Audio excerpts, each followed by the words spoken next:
Birthdays are special. Birthdays are here. We have a birthday today to celebrate. Stay tuned. Guess who?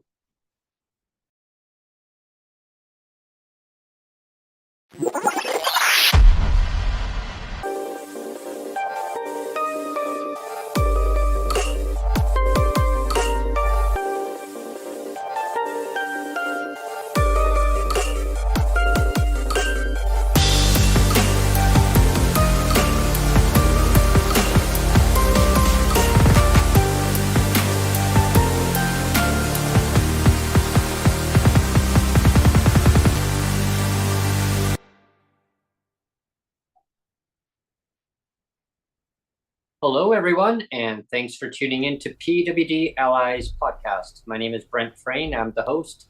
Today, we have a birthday. We have a birthday to celebrate, and guess whose birthday that is? It is my editor-producer, Neil Matheson's birthday today. Yay. Happy birthday to I'm wearing my you. birthday shirt. Happy birthday, happy birthday, happy birthday to you. Thank you. And many more. And many more. Happy birthday, Neil. Thank you. No, I'm wearing my birthday shirt. It's a good old Snoopy shirt.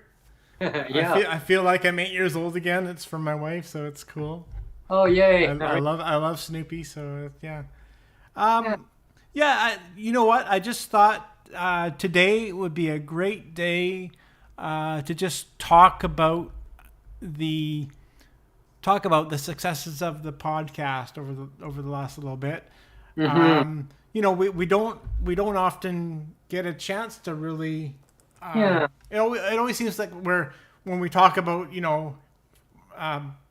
we talk sometimes at the end of the podcast like buy us a coffee, and we just kind of throw that in at the last minute kind of thing, and we don't really talk about how people can really support the podcast, even if they don't really want to support us financially. There's so many other ways that you can support the channel just by your comments, leaving comments and leaving likes, like that all is a super helpful thing. Watching 2 episodes instead of 1, Yeah, if you want to binge watch it. If you just want to binge watch it, I mean, all that, getting the hours up really helps too. We did, it was at the end of last year, I think, wasn't it, that we did our 22 favorite episodes. Mm-hmm. And I originally was trying to do maybe 15 favorites or whatever, and I couldn't get it down to 15, so I thought, well, we'll just do 22. Well, we're at the point now. This is the 23rd episode, so we've already had 22 in the can.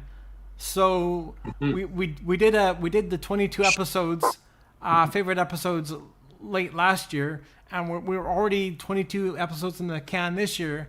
Yep. And I just wanted to kind of highlight a few that we've done this year that I'm really proud of already. Mm-hmm. And I'll start again with Chad Harridge, because I honestly love the guy. I do. Because I mean, when we first had him on last year, he's such a great storyteller. Just this amazing storyteller. He really is. Mm-hmm. He was the first show of the year for this year, for 2025, and what a great way to kick off 2025. It was another really amazing episode. I really loved it. Mm-hmm. And our fourth show of this year was Cheryl Hardcastle. Always love getting her on. We'll have to get her on again. Absolutely. Yeah. And then we did on our 7th show. We did a cool one that I really liked. I don't want but anybody else. But we did one called God versus Government, which I really liked a lot. Then we had our bad hat idea, our bad idea hat one, where you and I role played, and it was a very kind of different episode. It was really, really fun one though. That was a funny one, yeah. I mean, yeah. So Minister of Common Sense. Yeah, I really did enjoy that one. That was a really fun one. And then, of course, very recently we had Tamara Taggart back on again. Oh, yeah. talking about Right. community to living BC and what a kind of a train wreck that is. And it's always great having her on, and It really, is. Always really fun. happy to have her on again. Yeah. I always enjoy having all the guests that we've had on before on, and Yeah. especially the ones this year too. It's more of a refreshed season with new guests coming on that are kind of blending in with other guests that we've had on before. And it just spices things up this year. I'm looking Yeah. forward to more and more guests who want to come on, and we have some guests already lined up already. Into next month already. We've got great. some great shows planned, and we'll get into that. I just wanted to finish off my top 7 episodes so far this year. Like I said, we have already 22 episodes in the can. Mm-hmm. This is the 23rd one, and anyway, so we had Sean Togood on recently, and he's the actor in You're My Hero on CBC Gem, and that was fun because, and this is where I'm going to get into is like here we had somebody reaching out to us, like quite often, like it's you and me that are like, we're always bugging people, like, please come on the show. And it's like so many emails back and forth. Can you please come on the show? Please come on the show. And this was one where we had an agent actually reach out to us and say, can I come on can I get this Sean Toga to come on your show? And it was like the first time that somebody's actually reaching out to us and going, can I do this? And like, yes, Absolutely. And so that was really cool. It was like the first time that we actually had like that I actually had like a press kit. Like I got sent the press kit and got to see like the whole season 2 early, and it was really, really cool. And I just wanted to finish off with the most recent one we did, the episode 7. This last one was irritable bowel syndrome with Tom Poxon. And the reason I'm including that is the fact that it was irritable bowel syndrome and UBI, universal income. And I mean, what possible podcast can you listen to where you're combining irritable bowel syndrome and UBI in the same podcast and have it make sense? They don't both get flushed together. Yeah, and they both did this, and it was a great episode. And but where else can you get that? Where you're talking about irritable bowel syndrome and UBI in the same show, So Yeah, I felt that was quite basically a real neat podcast on that. I really enjoyed that episode, and Tom is very passionate regarding his basic income. There's so many different models out there of strategies on how to get people above the poverty level. Give them a base floor of financial support, and then let them explore other avenues in their life. Because there's so many endless things that are out there in the community for people, but you have to give them a base floor so that they can actually work from that point on. But if you have an irritable bowel syndrome on top of that, and you lose your income, your job, and you don't have that base floor, that's what Tom was going with it. Because if you don't have a base floor, what happens then? Yeah, they want to go on to some kind of income supports that are supposed to be there to get people out of poverty. Well, we can tell you firsthand, lived experience. Not raising rates for years on end is not going to get people out of poverty, right? Yeah. And that's where it kind of stems back to that one episode where we talked about, that top hat, eh? Yeah, the bad hat idea. The bad hat, right? Minister, and I won't get into that one because, but that's kind of, I want people to look back on that because it really makes a lot of sense. We had a fabulous. I was laughing so hard because we had to pre-record that. It was something that we couldn't do live because there was so much. There was so much, we had to set up scenes, and it was basically we had to be an actor, so we had to set up scenes and different things. So it had to be pre-recorded. But I was laughing through the whole thing, and to be able to stitch it together so it made sense and like cut out all the laughing bits, but it was just like, I was basically howling through the whole thing, like trying to keep a straight face through the whole thing. Well, me too. And there was episodes where I just winged it and I threw it out there and I was really holding myself back, not laughing because like things that made total sense, and in logic, like people will watch it and they can compare it in reality.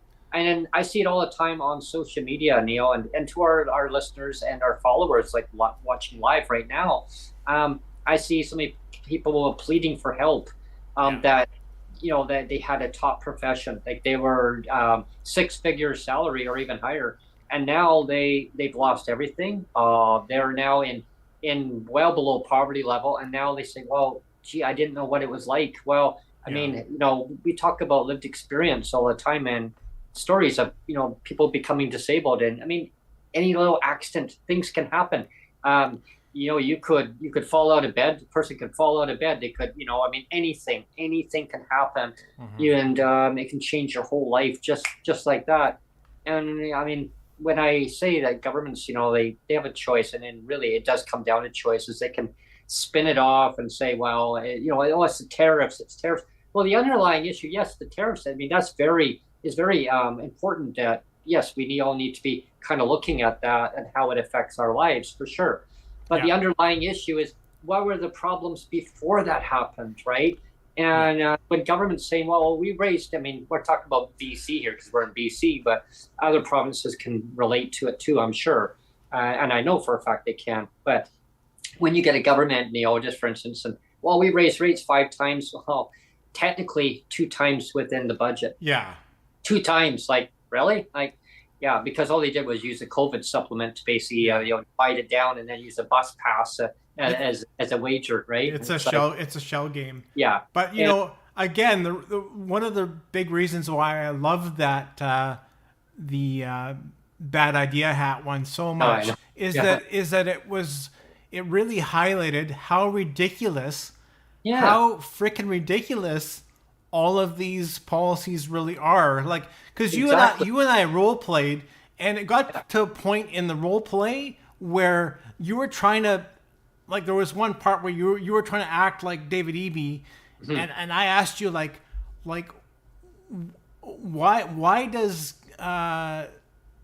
is basically killing kids on free fentanyl a good idea? Or something like that. It was not quite phrased that way, but then you couldn't come up with an answer. You were basically like, and that, I mean, that just kind of like just highlighted how stupid and ridiculous these things are, where we're basically allowing free drugs, access to these free drugs to like 15-year-olds and younger, even like actually, even younger, just like it was yesterday or the day before. I don't know if you read, but it was here in BC. There was a 5-year-old girl. Did you hear about that? 5-year-old girl. The news, yeah. 5-year-old girl somehow got her hands on fentanyl, and somehow she survived. I don't know how, but she was on the crash cart. She was gonna, like, she was inches away from dying. Inches away. This is a 5-year-old girl. Inches away from dying. They got her on the crash cart and she survived, but somehow she got access to this fentanyl and it almost killed her. And this is the world we live in now, because you have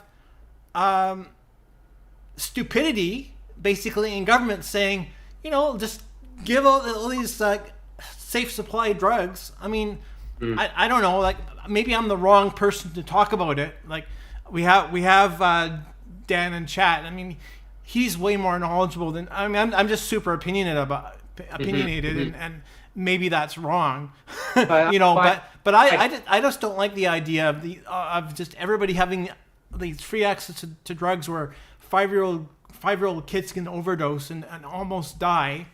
It's really tragic, and I heard on the radio this morning on the talk show on CKNW in Vancouver.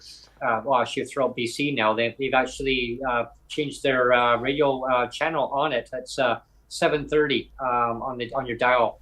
So now, you can actually tune in anywhere in BC. It actually is a better radio signal apparently rather than 980. So yeah, it's great listening to it, like listening to their show. And I tune in all the time. I try to call in. I called in yesterday. And I got on about transportation, and we were talking about gridlock, and yeah, it was interesting. But today's show, I didn't get a chance to call in. Weren't taking calls.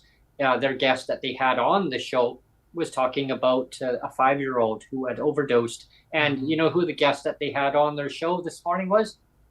Elenore Sturko. Oh, see, I'm trying to get her on, so I have to reach out again. But here's a case where I'm really going after these our provincial politicians.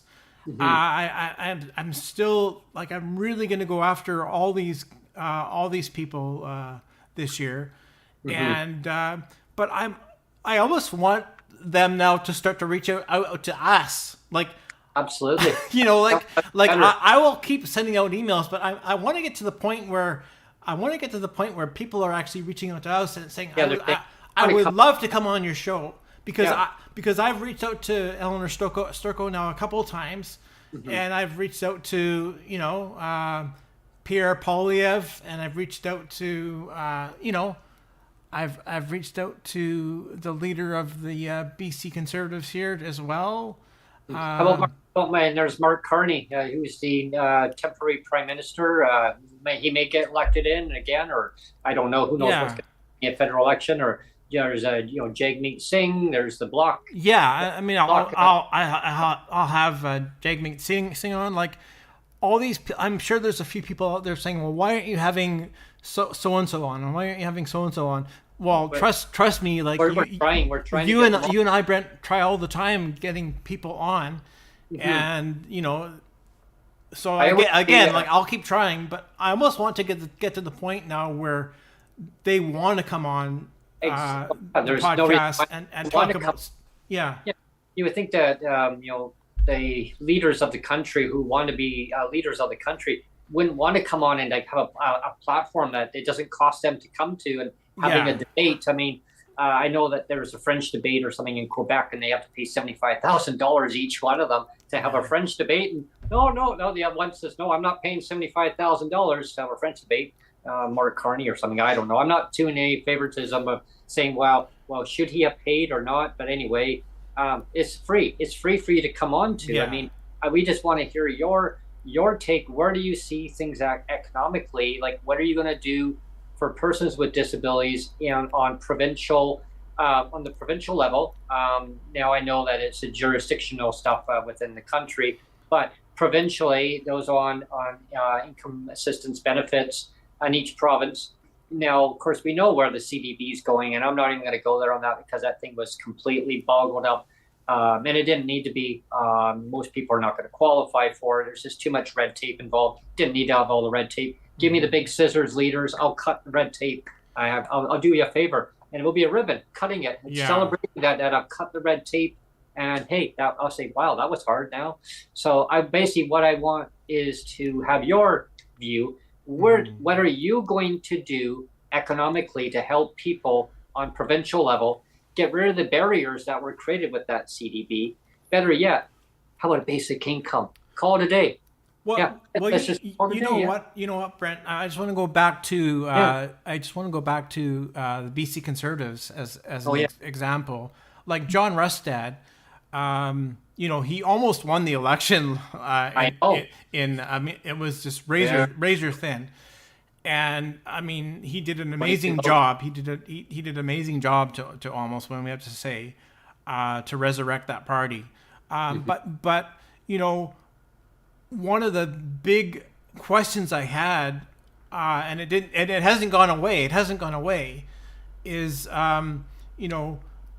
the BC Conservatives, when they did their election platform, they released everything in piecemeal.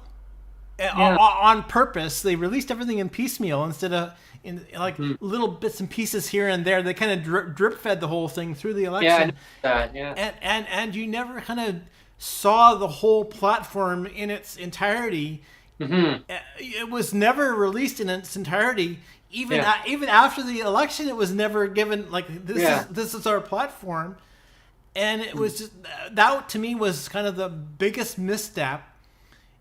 Is that they never released their whole platform, and you're like, well, what do you guys stand for? Well, because it was hard to follow. Like it was so hard to follow. Like I was trying to find out like what's in your disability platform. Like what are you going to do for people with disabilities? And I couldn't see anything. There was nothing in their platform from when I was combing through like some of the information, and and in comparison, and and nothing against any of the political parties. Like I try to stay as nonpartisan as possible.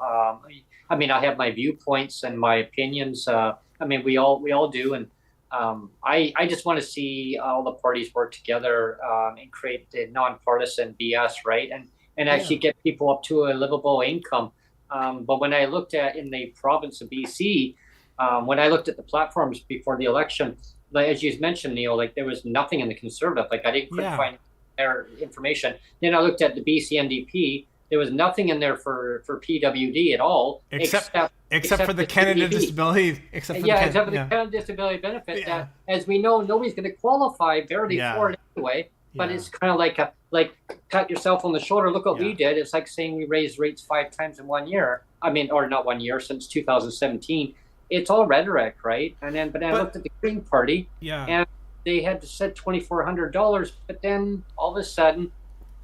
When they agreed with not an official supplying agreement, but it's the agreement that they're going to vote with the NDP on different bills, then all of a sudden the language changed. All of a sudden dropped off, right? Yeah, it says about economic uncertainty about raising rates. When I heard that word economic uncertainty, I thought, okay, they're not going to raise rates. They're just doing copy and paste of BC NDP now. But again, like I think all the politicians that have come on our show, and we've had a lot. I think they can come on the show and feel safe because they know we're not going to attack them, right? No. For me, again, going back to the Conservatives, like I want somebody from the Conservatives to come on our podcast or your podcast so bad because. And me too. I just want somebody to say this is what we stand for people with disabilities. I want their viewpoint. Yeah. Because there was nothing during the election. The lead up to the election, there was nothing. Like I couldn't find anything really in their platform about anything, and I wanted so bad for somebody like John Rustad to talk about that, like. Have him come on the podcast to talk about it.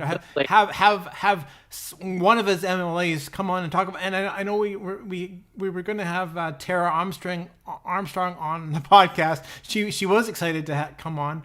She was the shadow minister, but now she got kicked out of caucus. So now she's no longer. She's running as an independent. She's running as an independent now. So. Unless she, the invitation, is still out there for you, Tara Armstrong, if you want to come on as independent. If she still wants to come on, great.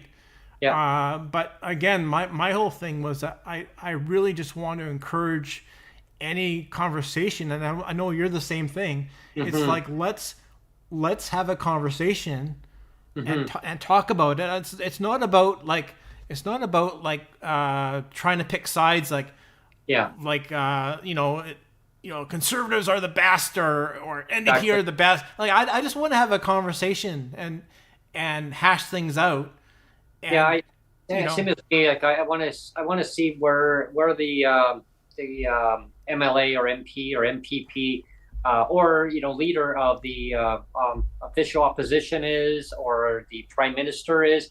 Like where do you see things at economically going forward? What are you going to do for people on like low income, or as some of the critics or some of the politicians will call it, the most vulnerable?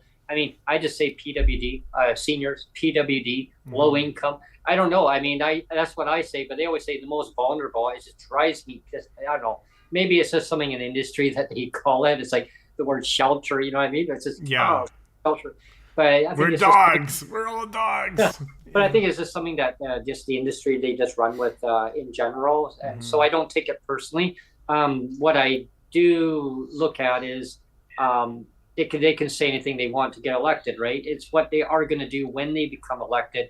Are they still going to run with that same narrative of the mindset of saying, well, yeah, I want to get people out of legislated poverty. Okay, so what are your, and what are you going to do when you become elected? Are you still going to stick with that same line? Right. What are the steps that you're going to take? And then the end goal, to reach that goal, you need the steps to get to that goal. What are you going to do to make that happen?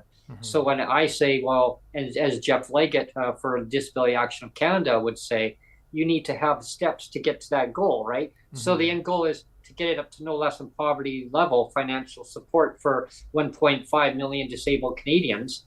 You need to have those steps to get up to that level, and then you tie it to inflation at COLA, COLA, C-O-L-A, number sign C-O-L-A, cost of living adjustment, and definitely increase those rates so it doesn't just get tied just to that inflation level, because if inflation drops down to a certain level, it's going to help. It'll help tying it to, say, a basic income level versus if it's just PWD rates, now the buying power erodes down even faster.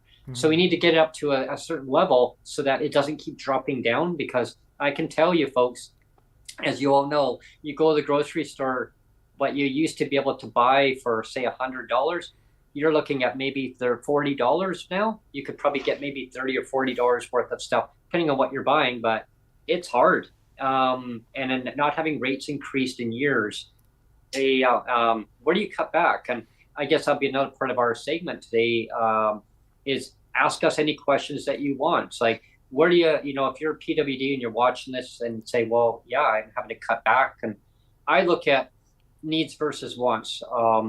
My mom taught me but she was only a little girl, and she learned a lot from her mother at the time, because her mother had gone through the deep depression, right? And so my mom learned a lot pretty quick of, just because she wanted something, she knew she couldn't have it. She'll say, well, that's nice to have. And her mother said, well, unfortunately, we can't have that. That's just not happening, right? So I look forward and I say things are going to get messy. Hopefully they don't get as messy as I think with this tariff garbage, right? There's no need for tariffs at all. It's just a tax, and there's no need for it, right? When you said ask us anything, we did a show earlier in the year. It was Ask Brent Anything, so it was ABA, and this show is going to be like Ask Brent and Neil Anything. So what does Ask Brent and Neil? If you shorten it down, you can shorten down to ABANA. So it's ABANA. Like ABANA Unana. My life is in ABANA Unana. There we are. ABANA Unana. Yeah, so that's it. That's exactly it today. Ask us anything. Yeah. But I look back at the economy. When I say taxes, everyone can echo that, I'm sure. We don't need taxes. We don't need tariffs. The agreement was signed. I'm not throwing mudslings at the president in the U.S. I know that there's a lot of that rhetoric going on. I just want to see society, businesses thrive. I want to see people's lives thrive. I want to see people have a standard income where they can put the money back into the economy that they live in. Really, it's not hard. I know that a lot of them will say shop local. Well, I got a local store close by. It's not cheap. I love to shop local, but how do you shop local? I said to one of the managers, I'd love to keep shopping here. Well, but you come in the odd time, buy stuff here and there. I go, yeah, only the odd item that I need, but I couldn't do all my shopping here. Why not? Because the government, they never raised our rates for years on end. Yeah. Well, you know what the response back, government, you know what the response was? This is coming from a manager from a local store. Shame on you. Yeah. Wow. I was like, whoa. Yeah. And they told me that. Now it's not just from one store. That was from 7 stores that I've heard from. Okay. So the word gets around in a ripple effect throughout BC. And I keep hearing from people who come here visiting their relatives from other areas of BC to the capital city where I am. And the word gets around saying, why didn't the government do it? And you know what the call is? And I see it really amplifying very soon, actually. The call is to amend the BC budget and actually do the right thing and actually raise the rates. Because people are saying that the politicians all got raised, like 47 of the MLAs, plus all the staffers. And then the government says we're broke. Well, yeah, I guess if you're going to be giving $60,000 to each of the MLAs, plus all your other staffers, and then hire and fire and hire and fire within the same office, that's going to be costly. And then we got a problem with TransLink. Apparently, there's $600 million shortfall for 2026. And saying, well, they're going to. We don't know what happened to them with all the money. Well, where did all the money go? It just disappeared. All the CEOs at the top. That's where the money is. Yeah. So, I mean, I've got a solution, but I'm going to talk on another show. I mean, it bugs me when government says there's no money to give a raise, because I mean, it sounds like we're belly aching, but on one hand, but at the same time, I mean, everybody knows that it costs money to, like, poverty itself. Oh my gosh! Costs a lot of money. It costs way more money. Like 8 times more money than if you just gave, or maybe not 8 times, but like 3 times more money or something. It's a lot. Yeah, it's a lot. It's at least 3 times more money to keep people in poverty than it is just to raise the rates. And it's not difficult. So government is deliberately flushing 3 times more money down the toilet. We talked about IBS the last episode, but they're literally flushing money down the toilet to deliberately keep people in poverty, right? Well, yeah. I mean, rather than doing the right thing, they're actually costing taxpayers more money by keeping things status quo. It's like if I were to go to Google, right, and I asked Google, I did it the other day, like, why won't the government raise PWD rates?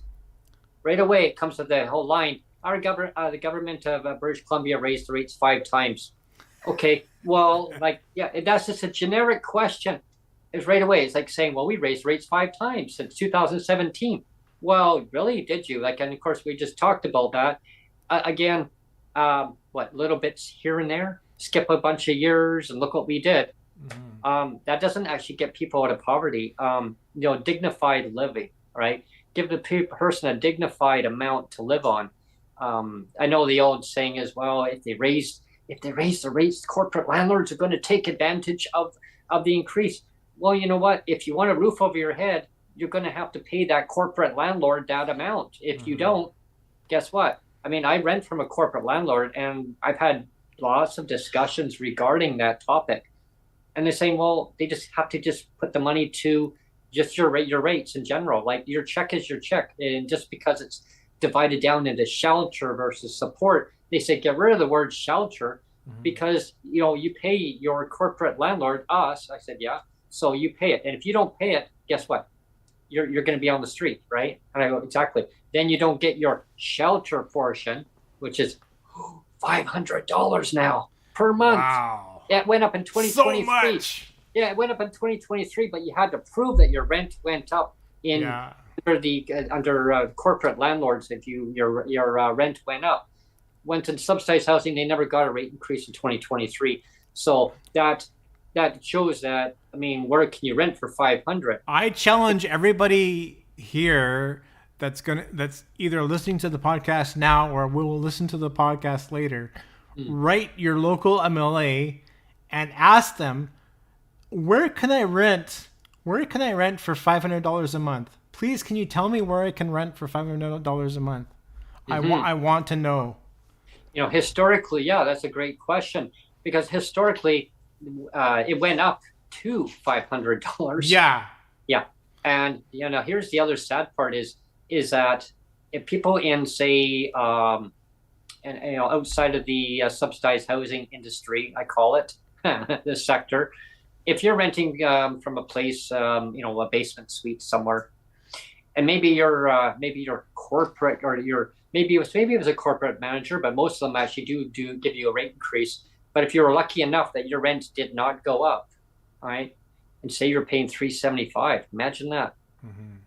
And your landlord said, you know what, I'm going to give you a break. I'm not going to give you a rate increase. You're still stuck at that $375. Mm-hmm. You never got that $125 increase. So again, some people got it, some people didn't, other ones got nothing. But the government says, but we raised the rates. And then if you couch surf, you get nothing, you get zero. You get $0 because you have to prove that you have a physical address, but it's not your permanent address. So the government says, nope, nothing for you, $0. So that's a sure way to get people out of poverty, right? Just to punish them. Like if you're couch surf, it's like you deserve more punishment. Yeah.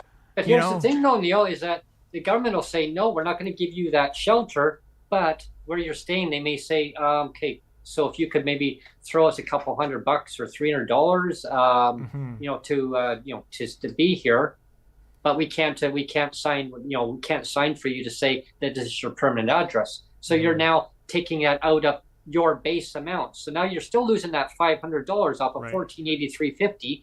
So now you're getting $983.50. So now that person that you're maybe couch surfing from says, hey, throw me, $200-300, say $300.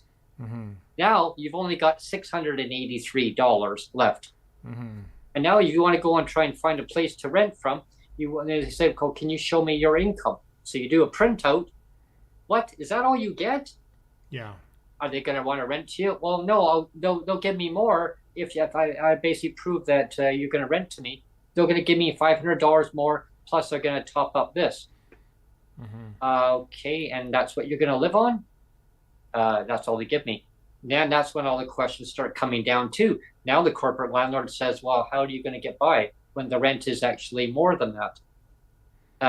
Can you rent to me for $1,483.50? No, you cannot find a place for that full check amount. Yeah, you can't. I guess, Neil, to our listeners and viewers, the myth out there is the government actually takes care of the most vulnerable. They provide. One of my neighbors thought that the shelter portion was above the base amount, like enough for the actual rent. And they said, well, the average rent, guy goes in my building where I live. He says they want $1,780. So they give you $1,780 on top of your $1,483.50. I go, hell no. I go, well, no. There was another article I just read. It was on Twitter. I didn't have a chance to read the whole thing, so I don't really want to. I almost don't want to say it because I might be taking things out of context a little bit. But basically, the gist of what I saw was there was this elderly woman who was I guess like on what's that the Safers program or some sort of subsidized rent thing. The seniors.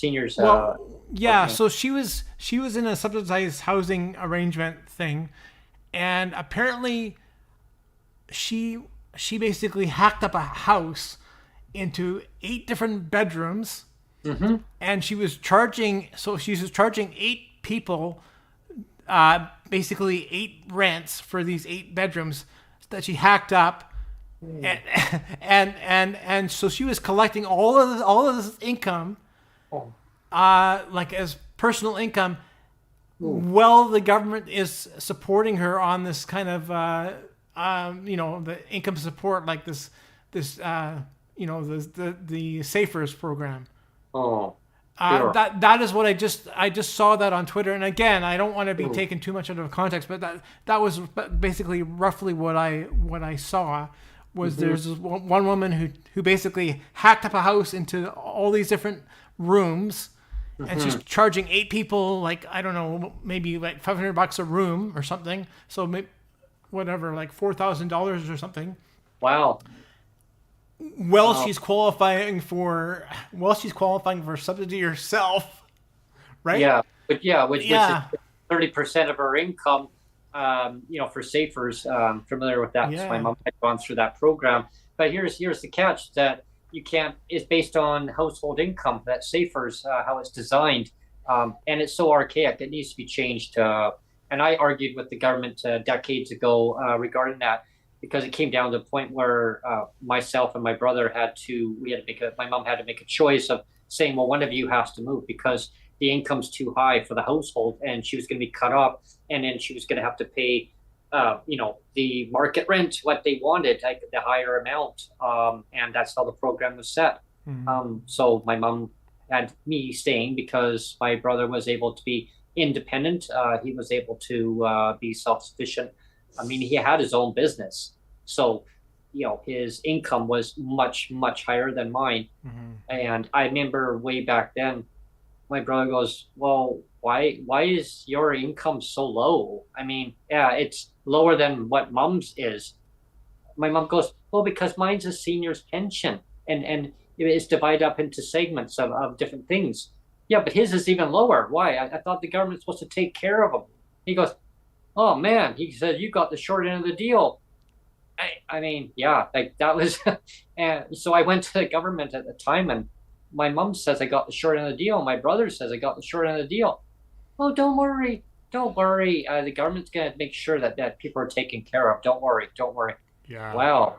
Yeah. Wow. Really? How's that working out for you, eh? Yeah, exactly. Yeah. Yeah. We have Peter Cunnington in chat, and Hi, Peter. and he says in Vancouver, he's got a case where they pulled a shower curtain across a room and charged $1,000 for half a room with a shower curtain in the middle. Oh my gosh! Isn't that crazy? $1,000 for half a room with a shower curtain in the middle. Wow.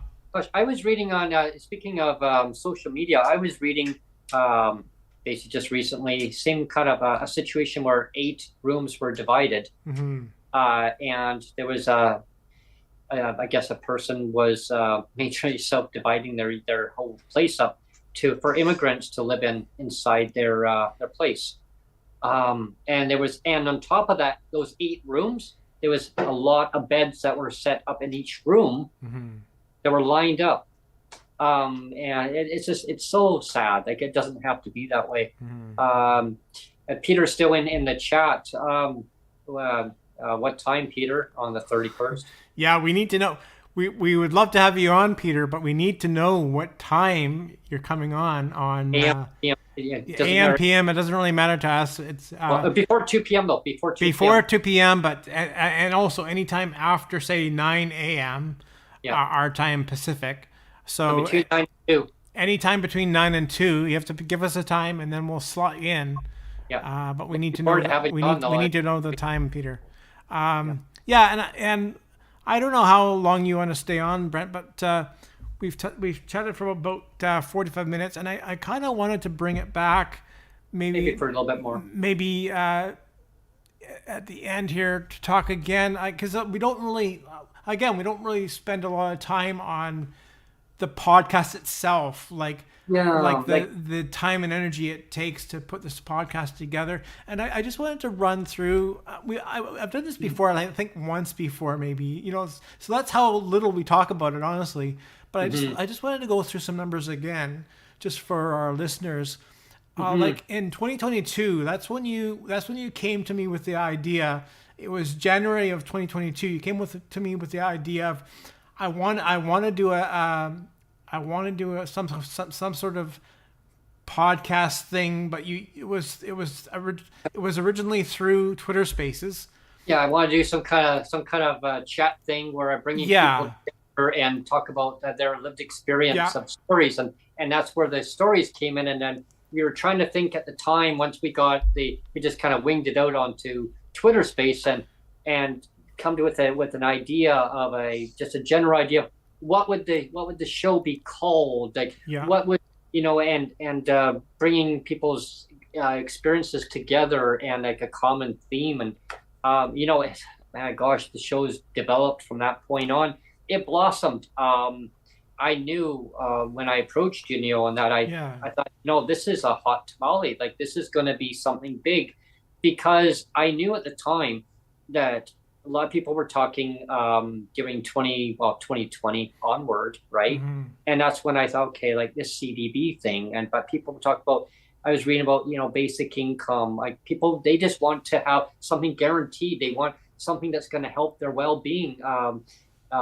They're better their life in so many ways. They could support their community. And I thought to myself, okay, like all these different thoughts. They could support their community. They could go places. They could buy things that they needed in their daily lives. They could, just so endless possibilities. And I thought, okay, so I approached you. I thought, I came with this idea. And I thought, and you're like, yeah, okay. And so we threw it out there on Twitter Space, and ever since, it's been growing, and it was good on Twitter Spaces. It was good for a while, but the audio. But the thing that always killed me was the audio sucked, right? Yeah. And this is what I wanted to get to is basically from the first show. I think I missed the first show only, but basically from the first show onward, I was basically trimming about 15-minute segments from your 4-hour shows that you had on Twitter Spaces. I trimmed the best, say, 15 minutes, and I put them up on my YouTube channel. Yeah. And basically nobody watched them. Like for the amount of time and effort that I basically put in, like probably 4 hours for every 15-minute segment I put together. It sounds ridiculous now to think about it, but I probably put in a good 4 hours at least to even put together like a 15-minute segment. 15-minute segment, one show. 4 hours it took me to put together, and nobody watched. And I'll prove it to you. Like I've gone back and I looked at so I have like your original spaces on Twitter. I have a playlist there. It's under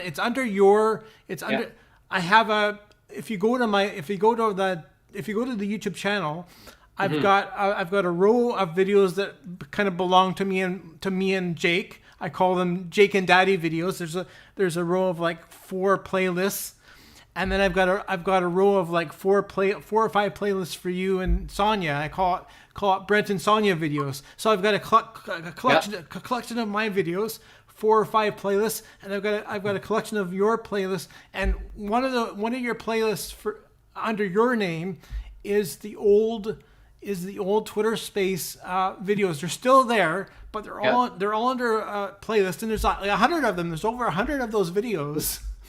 So think about that. There's 100 videos times 4 hours each to put them together. That's like 400 hours worth of time to almost probably, right? Imagine 400 hours. But I just wanted to say that in 2022, again, nobody cared about the YouTube channel, because I was doing it. I was throwing it up there, but nobody cared about it. They only cared about the Twitter Spaces, and they're like, who cares about the YouTube channel? They could care less. Yeah. And so the first year in 2022, I went from 0 to, because I had no subscribers up until then. I wasn't using my YouTube channel for anything. It just sat dormant for years and years and years. So I went from 0 subscribers to 133 by the end of 2022. That was our first year. Yeah. And the watch hours per day. Yeah. With 133 subscribers was around a little bit over 1 hour per day. That goes to prove that nobody. That 1 hour is probably me. Was probably me watching back some of my own stuff to kind of proofread it, right? Yeah. So that was probably the 1 hour per day. It was probably me, So that goes to prove that nobody was watching. And then we get to 2023, and that is where we made the switch from the Twitter Spaces to YouTube. We did the deliberate switch over to YouTube, and we completely changed course and kind of repackaged it, and it became its own thing. So it went from Canadians with Disabilities and their allies on Twitter Spaces to PWD Allies on YouTube. And so in 2023, we went from 1 hour per day to it was 1,700 watch hours for the year. And that's not bad. So that works out to 140 hours per month.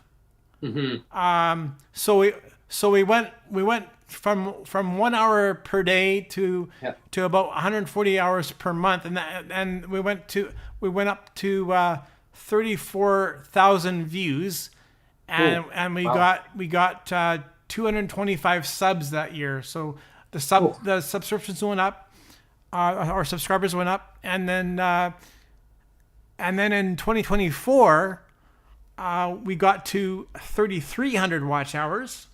So that's when we right at the end we got to the first level of monetization. Yeah.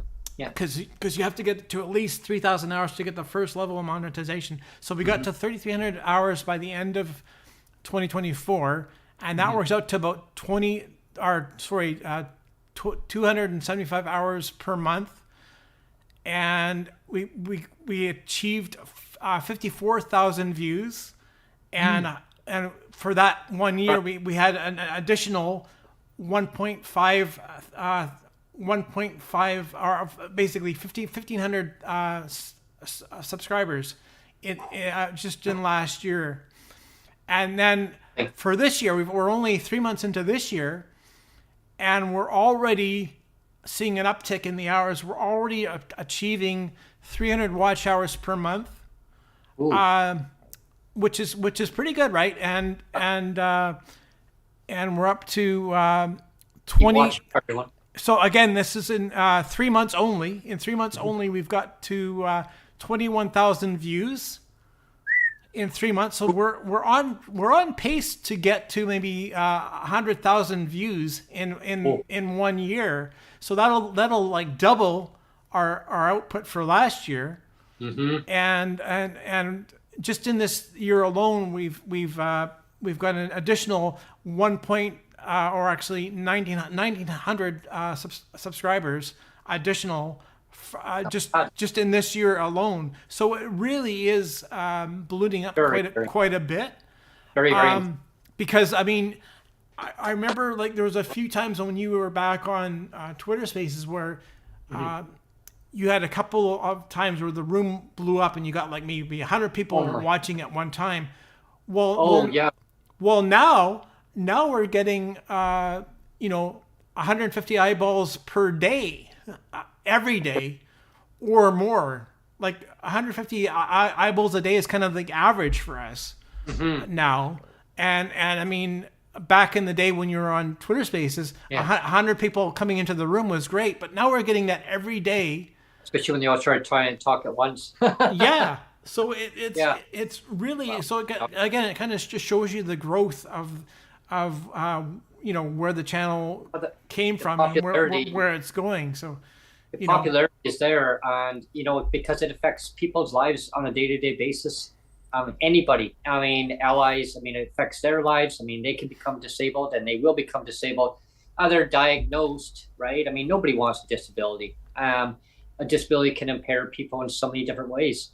Either you're going to be disabled through your insurance, and maybe an insurance company is going to take care of your disability needs. If not, provincial disability will kick in. And then of course we talk about the difference of, there's insurance policies. You can become permanently disabled through and no fault of your own, or you're just developing more disabilities in life.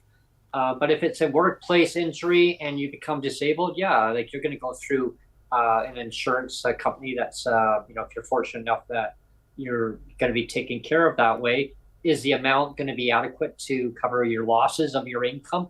Maybe not, and most likely not. You might get a settlement. But if you're fortunate enough to have that, but if you're not fortunate enough to go through that, you're going to end up on provincial disability. As we know, those rates are well below poverty level. So why, and I guess the question I have for people out there, why should people be treated like less as a citizen because they have a disability, no fault of their own? They're just who they are. I mean, we're citizens of Canada. Should we not be taking care of our brothers and sisters and mothers and fathers and I mean, when you hear from people in the community, and I don't live too far from a hospital, and when I see nurses and doctors getting off shift and they're walking along, and I pass by, I go, oh, and some of them get to know who I am.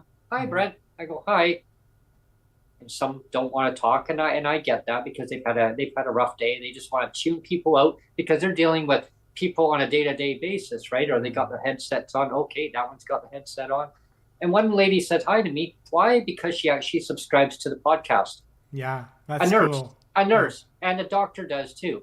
Yeah. And I don't know who they are. I've never seen them before. Two of them subscribe, and I'm sure there's probably other ones that the hospital do too. And one day, I guess I was just in a mode where I was trying to blank my mind, because releasing stress and anxiety, fighting with the government. And I said to this nurse, went by, and a doctor was walking with her. I guess they were going the same direction. And they're like, what's wrong? And I said, well, I'm just pissed off at the government for deliberately not raising rates. They're like, shame. And again, when I said earlier on the podcast on this episode, again, the word shame came toward the current government. And, they told me it's all policy, Brent. It's all policy. Yeah. The government can change things. So again, please, the government, please listen to lived experience stories. Yeah. Minister, like the one that's in charge of the poverty reduction. I know that when you hear, people are telling you that the best thing that they are hearing is a job.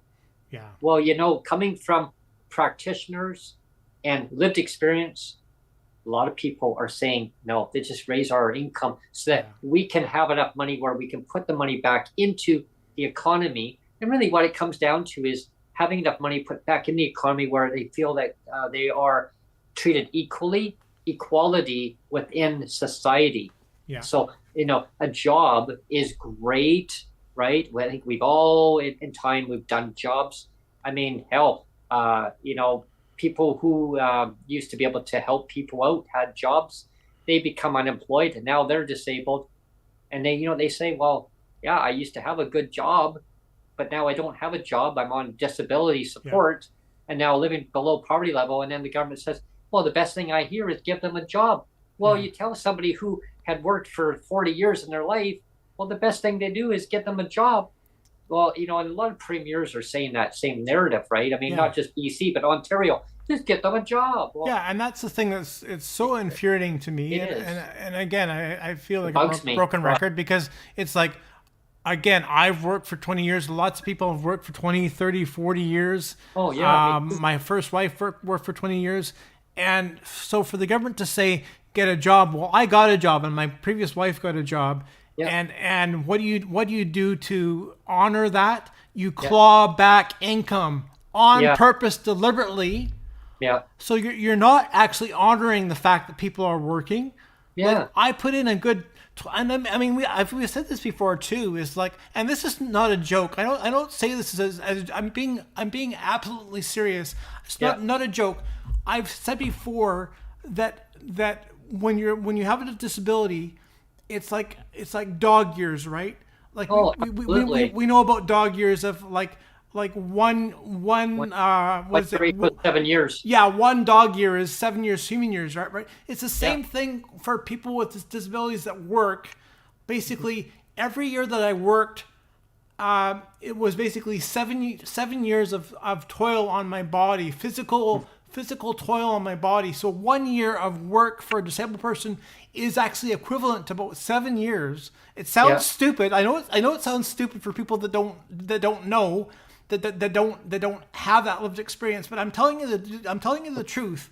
That 20 years of actual work experience working for me was 7 years of toil. Every year that I worked was 7 years of toil and strain on my body. Mm-hmm. So it's like basically, again, it sounds stupid, but it's basically the equivalent of working 140 years, really, right? And I realize it sounds stupid. You think, well, you're exaggerating, Neil, but it's not really an exaggeration. It's not.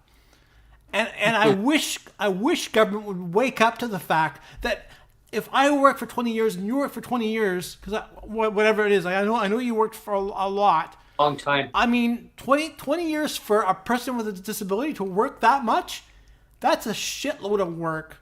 And to just say, well, that doesn't count. Work another 20 years, Neil. Work another 20 years, Brent, because that doesn't count. Work again. Yeah, exactly. Even though that 20 years actually is about 140 years worth of actual toil in your body. Even so, work another 20 years, so you have a 280 years worth of toil on your body, because that first 20 years that you worked isn't enough. You have to get another job, Neil, because we're going to disrespect you and claw back your pensions, because we love doing that. We love disrespecting pensions because it's awesome, you know. Well, yeah, and and the other excuse that they would give is, oh well, we're just not going to raise the rate. So you want more money, you need to go out there and get a job, work your butt, make yourself more sick, and put more strain on your system. I mean, really, is that what society is all about? Is that's all their worth is? If you don't work, then you're not part of society. I mean, Tom, the basic income guy, Tom Buxton, he talks about that all the time. I mean, he talked about that about the IBS, what he's going through. Yeah. I mean, and that's a good example. I really remind people to tune into that episode about lived experience. I mean, a gentleman who I really really appreciate him coming on and talking about that. A very good friend that understands what it's like to go through that on a day-to-day basis. I mean, and what you go through, Neil, the same thing, and so many other people that are part of the PWD Allies, society across our country, and our allies. I mean, who have disabilities. Some of them have disabilities too, and that's why I bring them all together and talk about these lived experience stories, because as much as the government would love to change the channel, going, no, we can't have this is our way, about control, about saying, no, you want more income, you get a job. No, you're going to get a job.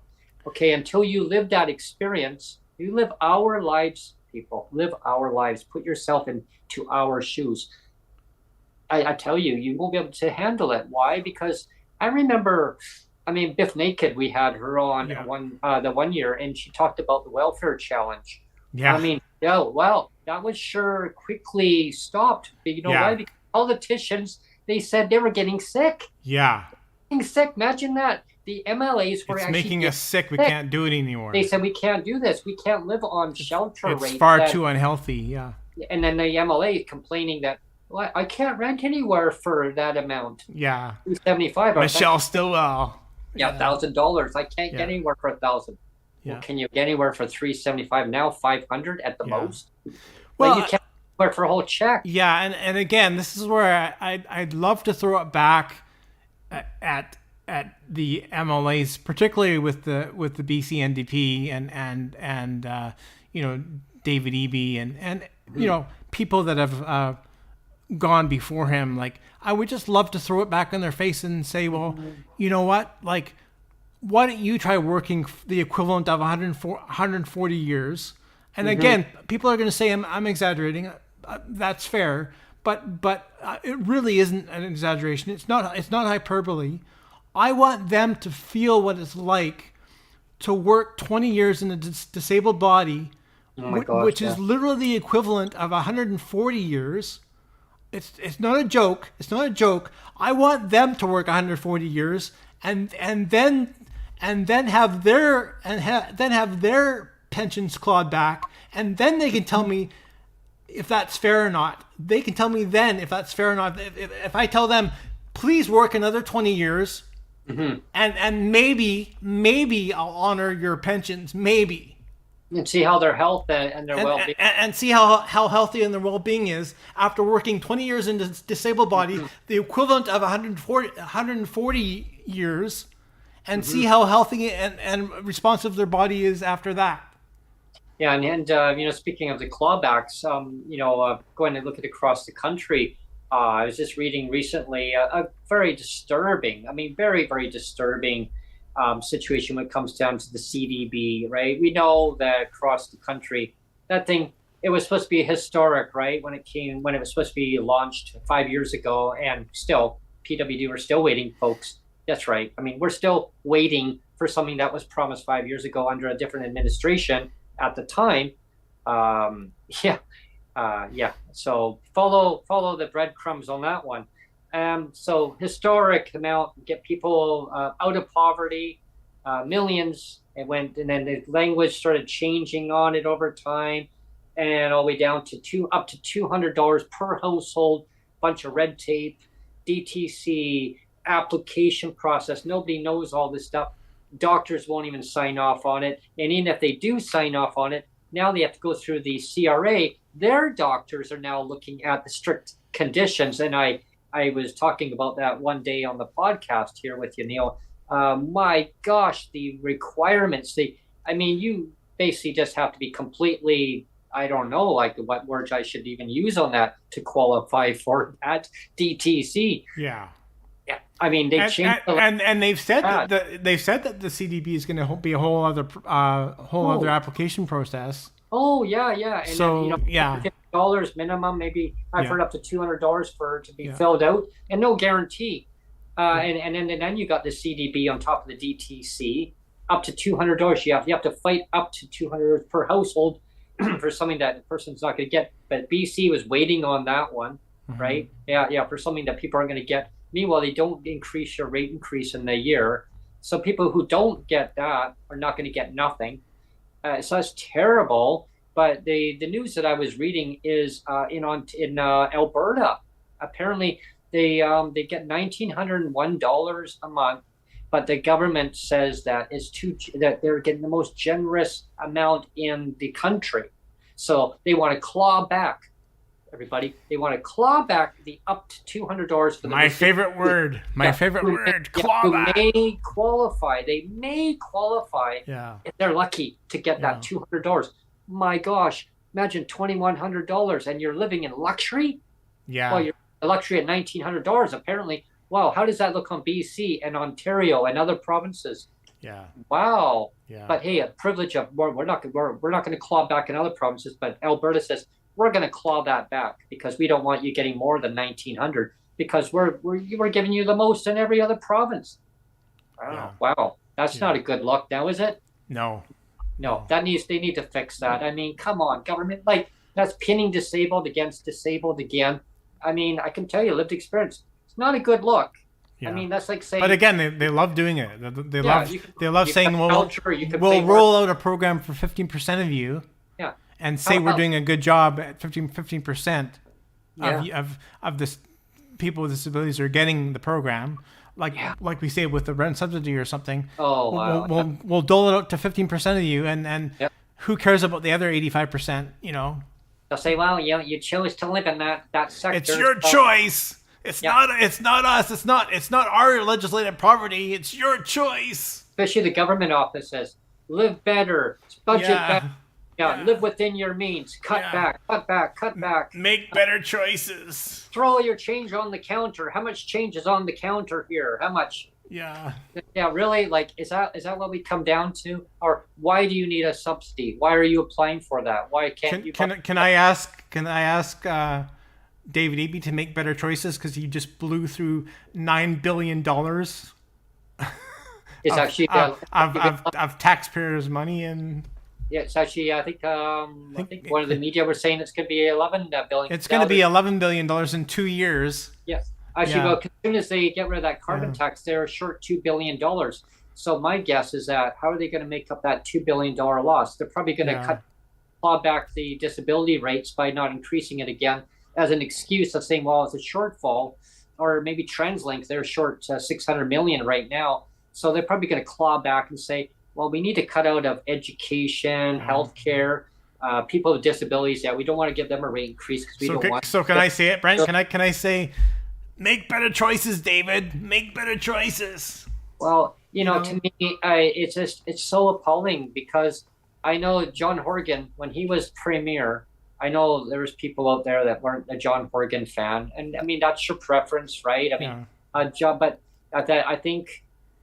John Horgan was right on the right path. John Horgan, he did what he could, right? Because he did what he could. Yeah. And he promised right at the beginning that I mean, he was the most favorite premier in all of Canada on the rankings. And I mean, getting to know who he was on a one-to-one basis, going to convention meetings. Every time he went somewhere, it was because his personality, it shined and it drew people to him because it was so personable. I mean, so many of John's staffers, they got so uptight with him because John would be there and a full room of people. And guess what? Everybody's gone. And guess who's still there? John is still there and he's still talking. Yeah. He was talking with Sonia. Sonia and John got into a big giant discussion regarding Star Trek. And you try to pull those two apart. I walked up and I said, John, yeah, Brent, just hang on. We're talking Star Trek. And there was some episode that he was like enjoyed. And his staffers were like grabbing onto his shoulder, pulling him. John, we need to go. He goes, yeah, hang on. Yeah, just I'm talking, please. And he would literally like wave his hand, like almost like, whoa, like this guy's getting mad. Well, and again, like I got to meet him before he was premier, right? Because I told you, like they invited me on to basically the video shoot that was shooting all the commercials that were going to air for that election year in 2017. Yeah. So I was there, and so this would be before he was premier, and I knew the second I met him, I go, this guy's going to be premier. I knew it without a shadow of doubt. I knew it. But the most wonderful thing that I can say about John Horgan at that time is that he didn't know it. He was so humble. He was so incredibly humble that he was like, "Am I going to be premier?" Like you could just tell. Like he didn't know. He didn't expect that he was going to win. Like he didn't. He was so humble. Like there was not a boastful bone in his body, and that was his biggest blessing as the premier.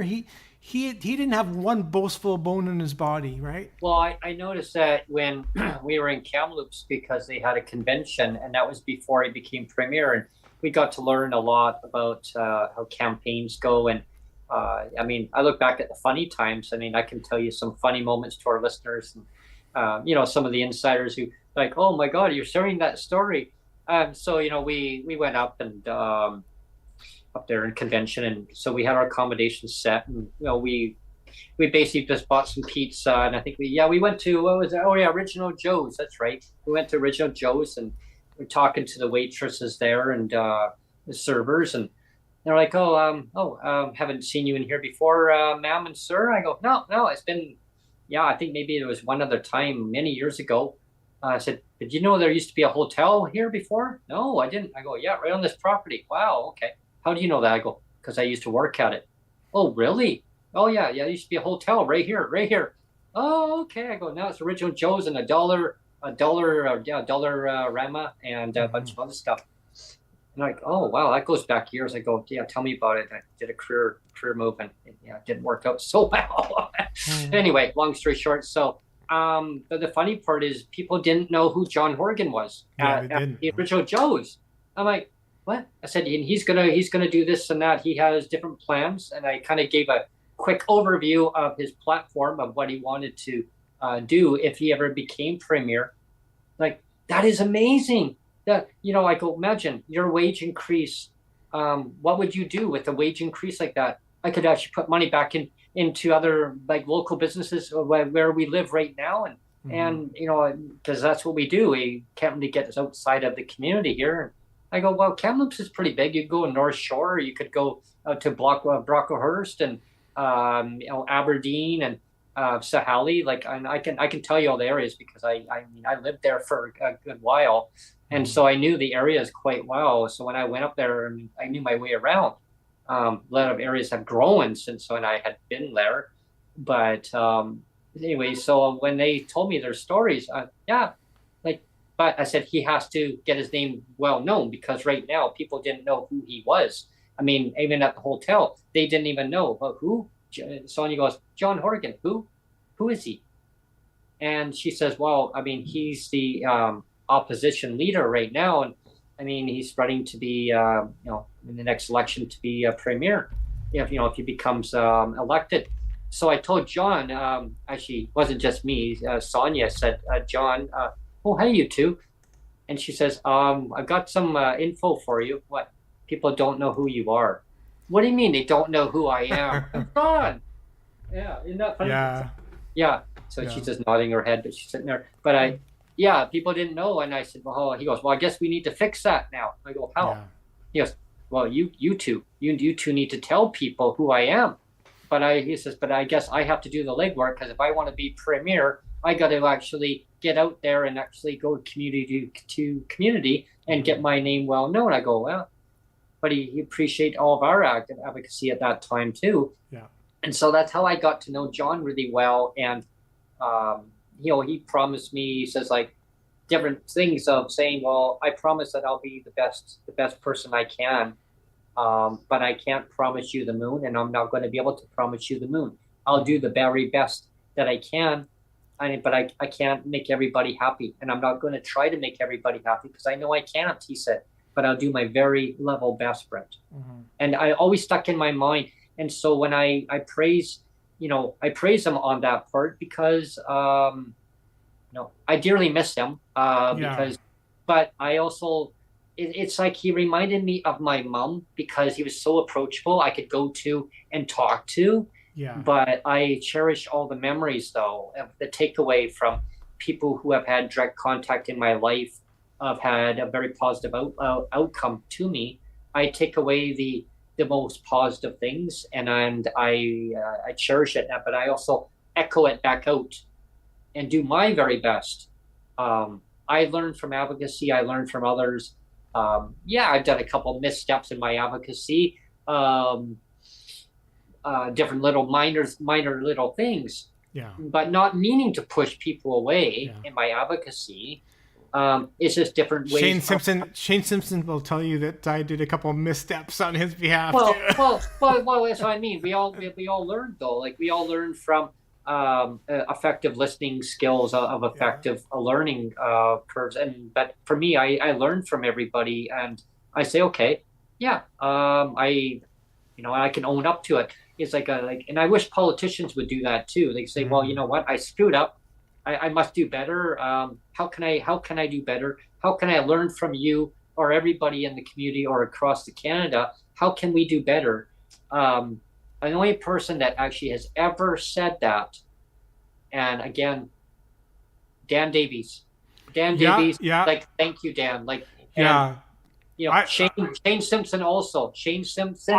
Shane Simpson too. Like, I feel really bad that Dan Davies didn't get reelected. I mean, the fact that BC You're Liberals. A good man, Dan. Yeah, he's a really great man. Like, because he always shot from the hip. He told the truth, even if it hurts. He didn't beat around the bush. It was like straight arrow guy, and I actually really appreciated that about him. I'm still in contact with him, though. Yeah, and I mean, if he wants to come on the podcast again and just talk about, reminisce a little bit. I mean, we would love to have him on, because he really is one of those stand-up guys, that didn't let sometimes you can get politics that kind of corrupt the man a little bit, but it never really happened to him, and it's great, that somebody can be in that for that amount of time and have it really not affect them. And he was an awesome kind of be the same guy always, Yeah, but he was an awesome shadow minister for the MPPR, Ministry of Social and Poverty Reduction. I mean, I need the government to change that ministry name too, by the way. I was gonna say that too, way back, Brent. I mean, so silly. Don't call it poverty reduction anymore, because you're not doing that. Just get rid of that. He hadn't called it their ministry that. Yeah, just get rid of that name. It's just so ridiculous. Like, poverty reduction. I mean, there shouldn't be poverty in Canada anyway. Like, there shouldn't be poverty. They're not even trying to. They're not even trying to do it. They're not increasing rates is not helping that. No, that's not reducing. When you don't even try, you don't have the right. When you don't try, you don't have the right to call yourself poverty reduction, because I can tell you they're not trying.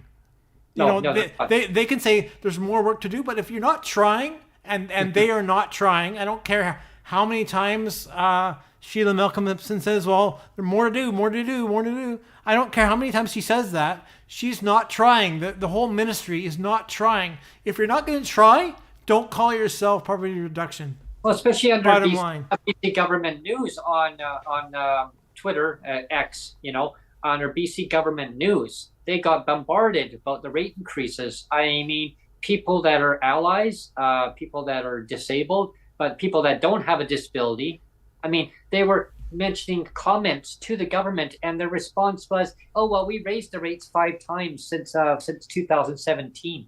And the questions about raising the rates, and they said, "No, we will not be raising the rates."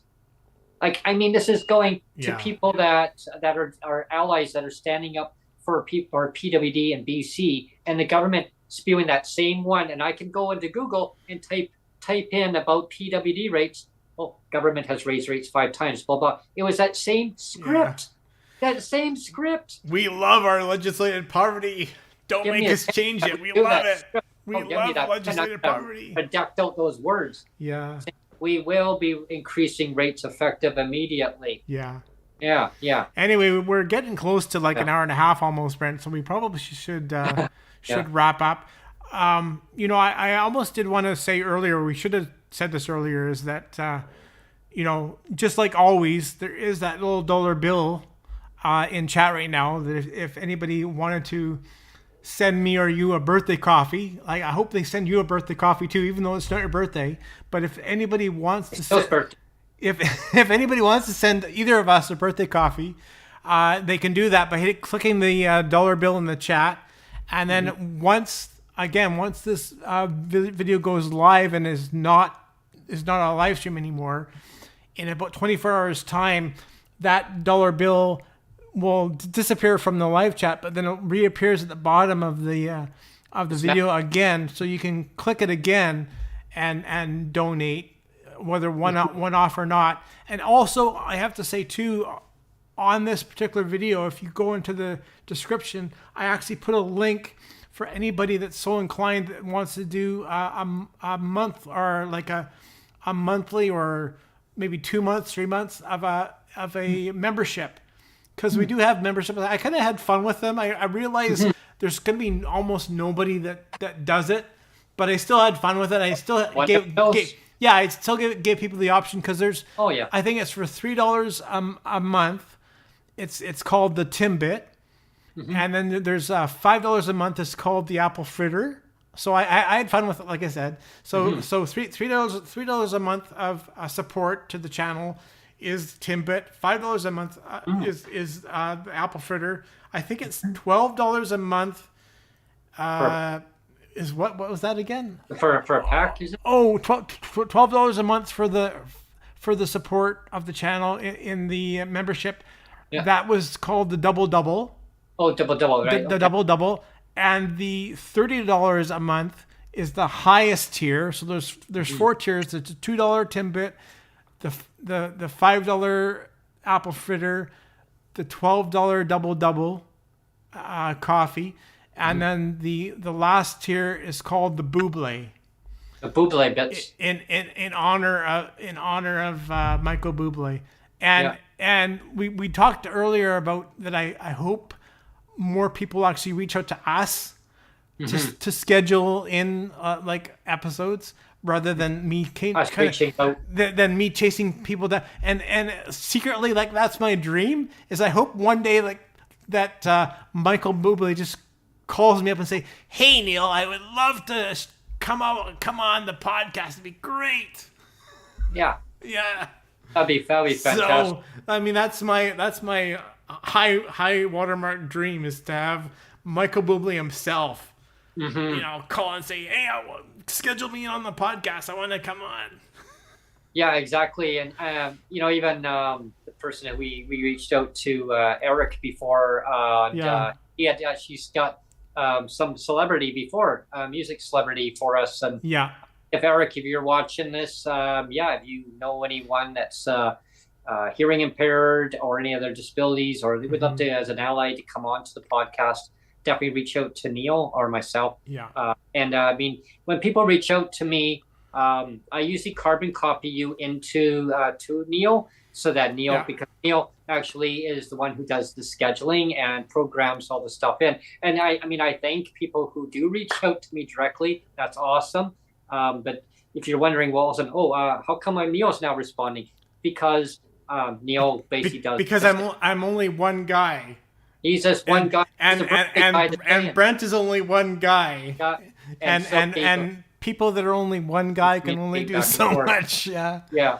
And that way, Neil knows that I've read it, or vice versa, and we can then communicate in that discussion. So you can either reach out to me or Neil, whichever. But just to kind of give you a heads up that you will be carbon copied, and that's okay, because it's all about communication. It's all about making the guest feel comfortable, and that's any guest comes on. We want to make sure that the time works good for you, the date works good for you. Yeah. We always tailor every episode. We always say this. We tailor every episode to the guest. Yeah. It's kind of whatever the guest wants. We tailor as much as we can to the guest, so that they're happy and they want to come on. Yeah. Like we're not about having people come on and be sideswiped, or they're not prepared. They're not prepared for what comes out of our mouths, kind of thing. Because we want them to have this be a safe space for everybody. We don't care your political. We try to have fun at the same time. Yeah, we don't really care about your political stripes at all. No. I just want to have people come on and have a conversation. That's it for me. That's all it is for me. Is like, I don't care if you're I don't care if you're David Eby or whatever party you're on. Come on the John Rustad, like whoever it is, come on and let's have a conversation. That's it for me, right? Oh, exactly. I mean, whatever political party you're from. I mean, if you're from the Green Party in BC, you want to come on. You're from the Conservative Party in BC. You're from the NDP Party in BC. There is no Liberal Party or BC United, whatever they want it is now. There's not there anyway right now.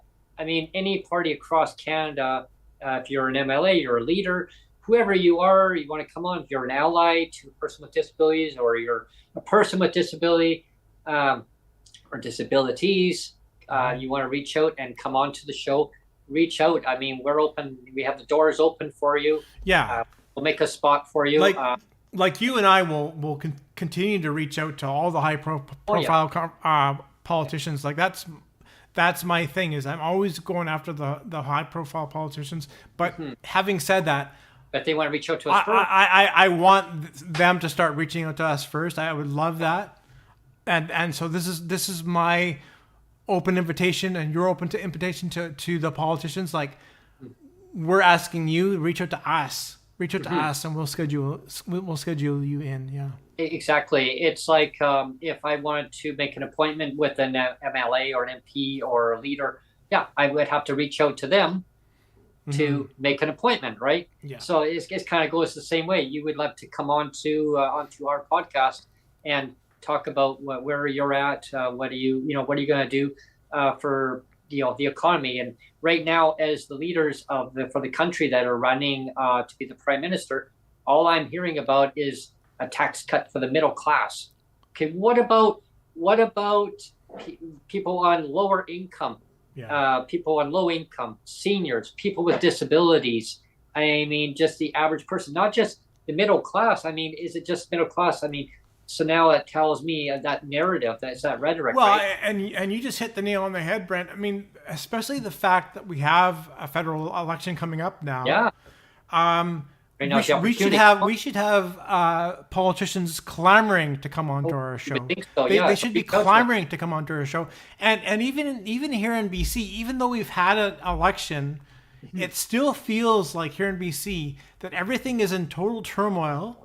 Oh, yeah, it is. It feels like nothing has been decided, honestly. It feels like nothing has been decided because even though the election was back in like I said, it was early October, everything's still in a major state of flux, and it's like the legislature almost just got back into session, so they were absent, they were AWOL for like 4 months, so it honestly feels like everything's just kind of sitting there, and just kind of, that was kind of my observation too. That when the legislature finally got back in, I thought, okay, oh great, the budget's coming out, and then there was no announcement. I'm thinking, okay, so you made us wait all the way until fourth, and why couldn't you have just said to PWD and BC back last year, oh, by the way, we're not going to be giving you a rate increase in next year. So I mean, so that's what I mean. Like, I would love for the MLAs to reach out to us, even though I will be doing my legwork to reach out to them. But I would really love to have somebody like John Rustad reach out to us, or the new BC Green candidates to reach out to us, or anybody in the BC NDP caucus to reach out to us. It doesn't matter. Like anybody. Like I'll even talk to David Eby. And I mean that would be an interesting show, but don't worry, David. We'll be fair. I'll be nice to him. Like I'll make sure that I put on my nice shirt for him, even. But we would be respectful, and I mean we're respectful to all of our guests that we have on, because I basically find it treating equality the best. Working together across party lines is always the best motto, right? Because you get better results rather than throwing mudslings at each other and vote for me because I'm better, I care for your well-being, this and that, and then they get in and they don't do nothing, and people get all pissed off and they go, now I'm stuck with them for 4 years. Great. But how about actually come to a happy medium? Like, come to a happy place, a medium where, you can't make everybody happy, but there's a standard level of service for all citizens. And then, there's going to be missteps here and there, right? Okay, because, it always happens, but you have a standard of services across, and then you build from that point on, and then you kind of work from that point on. I mean, that would be the best way. And I know, MJ, if you're watching, you'd probably say right now the best thing to do would be to have our own party. Yeah. I can't wait to have him on again. We should. MJ, it's an invitation for you, right? And we can discuss that. So there's 2 MJs actually. There is. But I've got birthday cake to eat, Brent. Actually, I don't yet, but I have to. You will. I have to practice. So we practice on the birthday. We should. We should get out of here. All right. Well, I want to thank everyone for tuning in. First off, hope you really enjoyed today's session. It's Neil's birthday, so just wish Neil a happy birthday. And like I said, if you can't buy me a coffee, or if you can't buy Brent a coffee, like, watch another one of our episodes. Drop us a like, drop us a comment. It all helps. Like, all of that helps. Like, we have to just keep saying that over and over again. Just be a friend of the podcast, and that will help us grow. Yeah, exactly. And I always say 1 year older, 1 year wiser, or something like that. I don't know. I just kind of look I just dropped the mouse again, Brent. We'll never get off of here then. He dropped his mouse here, squeaking away somewhere, but I want to thank everyone for tuning in. I hope you really, like I said, enjoyed the podcast. As usual, please like, subscribe, and share the content. Hit the like button, the $sign if you're in a position to help and you really enjoyed the podcast. Definitely, it helps the channel grow. Like Neil mentioned, and I mention all the time, is that on the podcast, the viewership, it really helps the channel grow too. There's so many options. Once the show is off live, it'll go into like a pre-recorded session, right? And that $sign will then reappear again on there. So don't be worried that if it disappears after you watch it today, it'll be there again. So if you do want to subscribe, like Neil mentioned, on the different methods, it's there as an option for you. I really can't get to the mouse has disappeared under the desk, Brent. So this is kind of fun. So I'll have to go get a hanger or something to get the mouse. Neil's escaped. So actually, we're gonna be we can't even leave the podcast until We can't leave until Neil gets the mouse. So while Neil's doing that, I'm actually gonna stay on here and kind of give me 1 second. Yeah, no problem. So while Neil is trying to salvage his mouse, it has escaped, squeaking away. I can hear it squeak, squeak, squeak. I'm just trying to have some fun with you guys. Mouse, yeah, mouse. As long as it's not mice. Jeez. But I want to thank everyone. I hope you are really enjoying all of our content we put in. And again, if you do want to, reach out to us directly, feel free. Neil puts a lot of time and effort into the channel. Definitely a lot that he does before, pre-show and post-show. A lot of stuff that he has to do to get things going. Sometimes the software doesn't always cooperate, and we have to kind of delay launch of the show. Sometimes it can get very frustrating. I just go with it, and Neil just goes with it, go with the flow. There's a lot of cost that gets involved in the show too, right?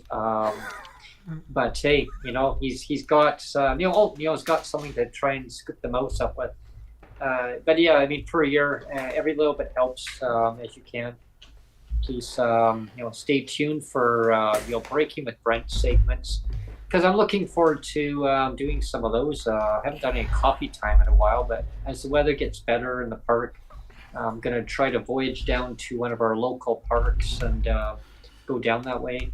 We got some beaches that are not too far from here too, so I'm gonna go down there and take the bus down and sit on the bench and have a little beverage right there and just enjoy and just mesmerize and put the show on the road right there. When it comes down to other adventures, when it comes to the traveling segment, we'll have to just stay tuned on that, because I'm back. That in the very near future. Yeah, I'll just give some a little overview of the coffee time and the Breaking with Brent and the travel segment. I said there could be some of that in the very near future. Okay, we'll see what happens with that. And let's end the podcast and I'll ask you a question, Brent. How long does it take a disabled man to retrieve a mouse under the desk? How long does it take a disabled man to retrieve a mouse from under the desk? A long time. And it depends on if the mouse decides to squeak away. It was like way under it was like, how hard it is. Like, again, I broke my hip. I have very limited movement now, and it just the mouse just fell like as far back under the desk, and I'm like, shit. Always. So I got my hanger. It's like I can fish it out. So there you go. Yeah. Oh wow. So now we can leave, Brent. Now we can leave. Yeah, I was letting people know about how subscribing once the show is off air, and it's on pre-record, and the dollar sign's going to reappear. Yeah. So not to worry, like it's going to be there. And I'm just telling people to stay asking them if they want to tune in and watch for other segments, just different things, and And just like I said, like even those that can't contribute financially to the channel. Just to be a friend of the podcast and like and subscribe and share it out, and and it helps us get the message out. Exactly. And I think it's great. Yeah. Yeah, and if anyone that is actually scheduled to or wanting to come on at a certain day, just let us know the time.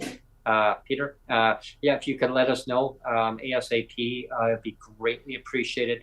I don't know if there was maybe a problem with the technology on the email or not, but if there is, just send me a direct message or somehow, or just send Neil a message, and we'll send you a link as soon as we get the time set. We'll send you a link out. Yeah. I'm really looking forward to you being on that day. I know you're very passionate regarding the topic on that, what the show is going to be about. So I'm not going to give it away. We've got a great thing coming on soon with Dan too.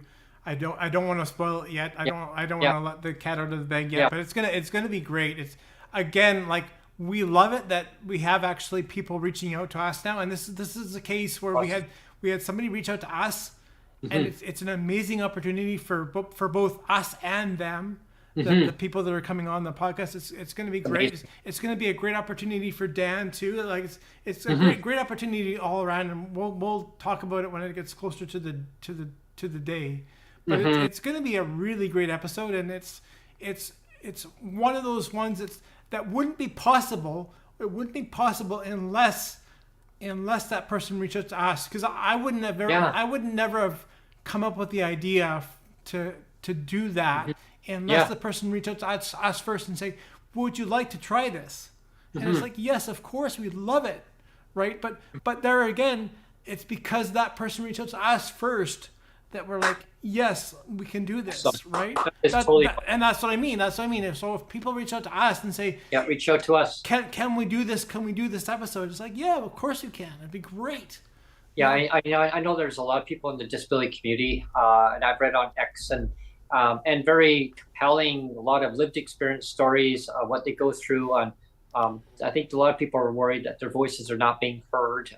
Politicians don't care, and I think a lot of them do care. I think, but I believe that it's the policies that, for some reason, it's holding them back. And I know there's a lot of them that truly, really do care a lot about seeing policy changes on whatever it may be. Is it healthcare, education, transportation, people with disabilities like income supports, but then there's other ones who they I don't know, for some reason, and I'm not saying trying to throw them under the bus, but I think sometimes policies, they say, oh yeah, so and so is not allowing me to change it, so I'm just gonna run with that rhetoric and make it look like I'm doing something, and I'm not doing anything. Yeah.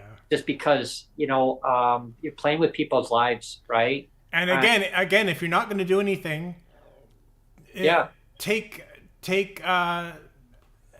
that off the ministry. Don't have poverty reduction on the name of your ministry. If you're not going to do anything, take poverty reduction off of the ministry name. Yeah. Because that goes with like the federal, and then there was provincial, right? Because the federal had poverty reduction, and the BC had the same thing. Yeah. Now we know the federal had run with it, and people, and rightfully so, right? And I'm going to stand up for the PWD Allies, right? Because a lot of them stood up to the minister and voiced their concerns. PWD were standing up big time and saying, hey, why are you not listening to us? But then, unfortunately, it's policy decisions where it came down to the voting stuff. And we kind of went with that narrative where we actually were put into a spot. I remember that show. I still remember the day, and I had the minister on, and I had pre-told her what I was going to say before we came on air. And I said, so I'm going to ask you this question, and I do not want you to take it personally. And I said to her, I'm going to say that when we actually do get on air. I said, and so she was prepared. Yeah. And like, why did you vote for something that you knew that wasn't going to help all PWD? And of course, then that part still comes out every so often onto Twitter. I've seen it. Yeah, but again, I mean, I love Bonita. I do. Yeah. Yeah. She's great, and the reason I love her is because she's honest, and she's very, like, almost to a fault, because we always say that she takes a lot of bows and arrows herself, right? Yeah. And the reason why she takes a lot of bows and arrows is because she's kind of honest to a fault. That she's not afraid to, like, speak the truth, even if it costs her a few slings and arrows aimed her way, right? Yeah. And that's what happens to her sometimes, right? And that's why I give her like a lot of grace that she's able to stand in there and take it. Well, even like Shane Simpson, the same thing. Like he said too. He says, I remember there was one gentleman. We were at a town hall meeting, and I said to Shane, I said, so and so, and he goes, Brent, you know what? I got thick skin. I can handle it. I said, Shane, that may be fine, but you're still who you are. You're like me. You're passionate. I get it, but it's still disrespect. Like you shouldn't have to deal with that. No, And he goes, you shouldn't. No, you shouldn't. I said, you should not have to deal with it. Like, Yeah. and he goes, well, no, I shouldn't. And then I said, it's about trying to make your government understand that the right thing to do is to change things up.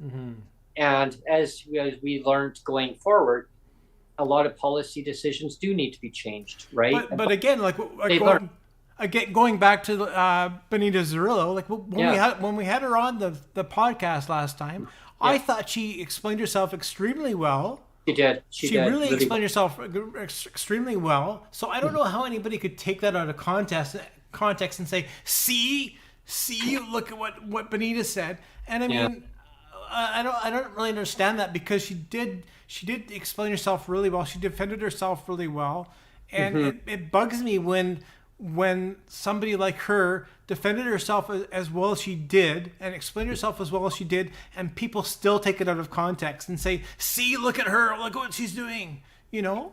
And it's I don't think it's fair. I don't think it's fair. When she did come on the podcast, she explained herself extremely well. She defended herself very, very well. And there wasn't anything vague or that could be misconstrued or misunderstood about anything she said. And yet people still kind of take it out of context, and it's like, why? Yeah, because there was because I mean there was a part in the bill, like there was it was all interconnected within the bill of different components. And if they had said no, the whole bill, the dental plan, everything would have gone down. Would have flushed everything. Yeah.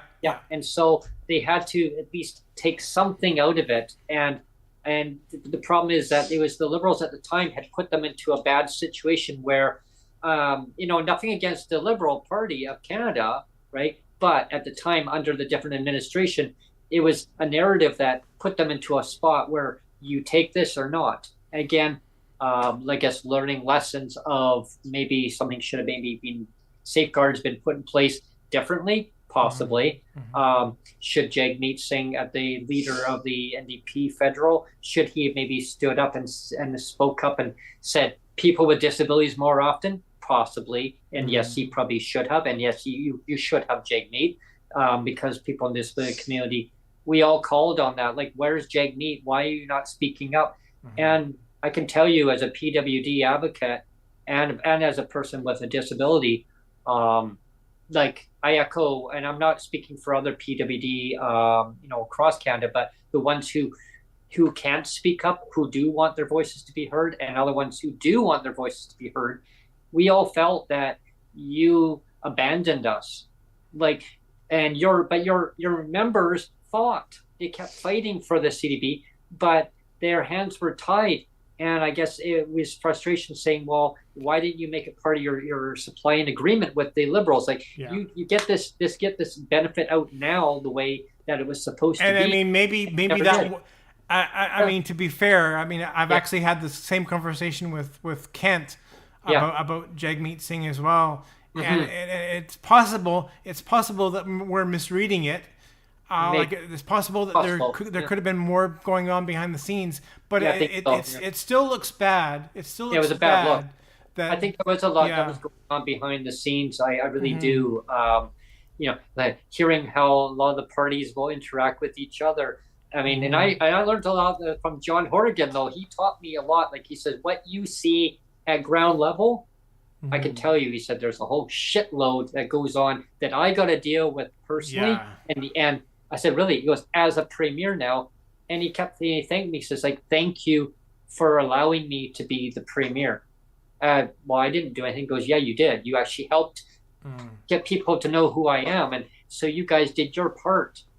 Well, there again, that's him being humble again, right? That was his best trait by far. He was such a humble man, right? Yeah. But before we end the show quickly, I'm gonna say one funny part. So we were in a convention area, and it was intermission. Sonia was out talking with some other members of the party. I was grabbing a little bit of water. They had a water machine there, and I was helping myself water, and it was coffee and other beverages. And I was thirsty. I just wanted a little bit of water and coffee after. Anyway, just gulped it back, and I had to go and use the men's room. And I came in there, and then John came walking in behind. I was going to the washroom, whatever. And then I was washing my hands at the sink there, and I heard the whistling. Turn around, but John came walking in, and he didn't even notice who it was at first. I was leaning over the sink, washing my hands, and guy's whistling along, and he's like, and he's going to the washroom, whatever, and he's like, and I'm at the sink, and I hear, "How are you?" And I'm looking around. I'm like, "What the hell?" And I see someone look like John, but he was going to the washroom. And he's talking to me while he's going. He's like, "So how's it going, man?" I'm like, "Fine, sir." "Fine, sir? You don't even know who you're talking to." I go, "Well, whoever you are, you got your back to me." He goes, "Yeah, you know who I am." And I said, so anyway, he walks to the sink. I go, "My gosh, John." He goes, "Yeah, you just pretend that you didn't know who it was." I go, "Oh my gosh." He says, "I run into Brent in the washroom. I better not stay in here long because," he says, "my security are going to think you're holding me hostage." Yeah. Like, wow, the premier holding the premier hostage. Front page of the news. Disabled advocate holds premier hostage. Yeah. How would that look? I go, "It wouldn't be a good look now, would it?" He goes, "No."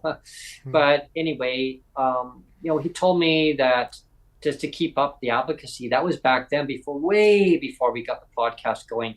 Yeah. But he says, stand up for what you believe in. Stand up and don't stand down. Yeah, you're going to get people along the way, try to derail you, tell you to be quiet, silence out. I mean, you advocate too much, whatever it may be. Don't. Advocating doesn't stop. Advocating doesn't take a break, Brent. Mm-hmm. It doesn't take a holiday, right? And it's a lot of work. But you know what? It actually benefits not just yourself, but it benefits all the society. And he says, when I told him, I said, people will come disabled in their life. He goes, absolutely. They don't know it yet, or maybe they do know it, but they're going to find out. Yeah. And that's why when I remembered all those things that John said, and I came to you, Neil, with all these ideas, and And the thing is like we've said this. And thanks, John. God rest your soul. Yeah, we said this a lot. We say this a lot already, but it has to be said again. It's like, I would not do this, and you would not do this if it was not fun for us. Like that was that was the number one kind of ask for me. Mm-hmm. Is like, yeah, I'll do this for you, Brent, but only if you promise that we'll have fun with it. Yeah. And exactly. I mean, so that's kind of been my whole like primary ask from the beginning is like, let's do this, but let's have fun with it, and we have. So we just encourage people to help us like have fun and continue having fun with us, and share the message out and be part of the journey with us. Be part of the solution with us too. Yeah. Yeah, and there's so many different ideas of how to end legislated poverty. There's so many ideas about lived experience stories. I mean, I'm going to be doing a segment. Everybody tune in on Friday. I'll be doing a segment about transit. So just kind of a little sneak peek about that. It's something that I'm very passionate about. It won't be a long episode. Not like this one. Not as long as this one. It'll probably be about 45 minutes to an hour maximum. It's more of an update of what's going on. It really bothers me about a transit dispute that's been going on for way too long. Mm-hmm. And it's contracted out.